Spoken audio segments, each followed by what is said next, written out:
Hello everyone, कैसे हैं आप। एक टेक वन में आपका स्वागत है। इसमें की बड़ी अपडेट है। कोचिंग देने वाले संस्थाओं के मुखियाओं और कुछ उम्मीदवारों ने सीईटी के बारे में सुझाव दिए हैं। वे सुझाव क्या हैं? हरियाणा कर्मचारी चयन आयोग और हरियाणा सरकार को सीईटी संशोधन करने पर फैसला करना है, मगर इन भर्तियों में इच्छुक अभ्यर्थियों को कोचिंग देने वाले कुछ संस्थाओं और मुखियाओं ने सीईटी के बारे में सुझाव दिए। उनकी मांग है कि सीईटी क्वालिफाई हो, न्यूनतम 50% अंक हों।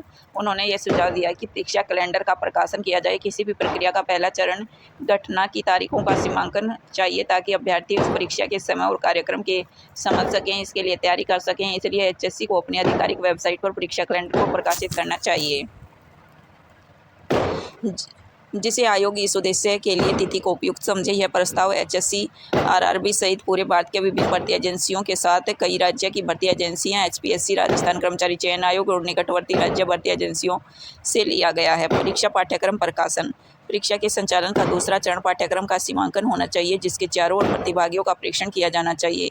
पिछले अभ्यास तथा अन्य भर्ती एजेंसियों के द्वारा अपनाई गई कार्यप्रणाली के अनुसार सीईटी परीक्षा में उम्मीदवारों के बुनियादी IQ स्तर पर सामान्य ज्ञान का परीक्षण किया जाता है। इसलिए सीईटी प्री परीक्षा के लिए आपके यह पाठ्यक्रम प्रस्तावित है। राज्य सामान्य ज्ञान 33% होना चाहिए। राज्य के सामान्य ज्ञान की कुल परीक्षा पाठ्यक्रम में 1/3 भाग बनाया जाना चाहिए ताकि अधिकतम अभ्यर्थी राज्य के भूगोल, इतिहास, राजनीतिक ज्ञान और हरियाणा राज्य के गठन के महत्वपूर्ण घटनाओं से परिचित हो सकें। अन्य विषय 67% जैसे गणित, रीजनिंग, हिंदी, अंग्रेजी, science, computer and GK and current. वहीं सीईटी परीक्षा क्वालिफाई होने से प्रकृति जो उम्मीदवार सीईटी में कम से कम 50% अंक प्राप्त करता है, उसे अगली परीक्षा में नॉलेज टेस्ट के लिए शॉर्ट लिस्टिंग किया जाना चाहिए, यानी सीईटी क्वालिफाई टेस्ट माना जाना चाहिए ताकि अगली परीक्षा में बैठ सके। भले ही विज्ञापित पदों की संख्या कितनी भी हो, चाहे श्रेणीवार, समूहवार विभाजन किया गया हो, क्योंकि सीईटी प्रैक्टिस एचएससी में हाल ही में शुरू की गई थी, इसलिए इस समय क्वालिफाई नेचर का होना चाहिए जब तक आयोग उचित समझे।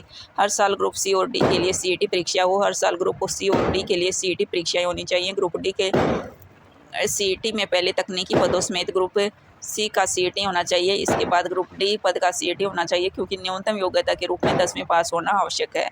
सुधार पोर्टल। एक सुधार पोर्टल उस समय खोलने की सुविधा होनी चाहिए जिसे आयोग उचित समझे, ताकि यदि किसी अभ्यर्थी के द्वारा सीईटी परी या किसी अन्य चरण की परीक्षा के लिए ऑनलाइन आवेदन पत्र भरने के दौरान कोई गलती हो गई है तो उस अभ्यर्थी को परीक्षा के आयोजन से पहले दूर किया जा सके। आगे आने वाले समय में एचएससी इन सुझाव पर अमल करती है या नहीं, वो तो एचएससी ही जाने। यही छोटी सी अपडेट थी जो आपके माध्यम से शेयर करनी थी। चलिए मिलते हैं नेक्स्ट वीडियो में अपडेट। इसी तरह जॉब और जॉब से जुड़ी जानकारी प्राप्त करना चाहते हैं तो आप हमारे यूट्यूब चैनल को सब्सक्राइब और लाइक करें। मिलते हैं नेक्स्ट वीडियो में किसी नई अपडेट के साथ। धन्यवाद।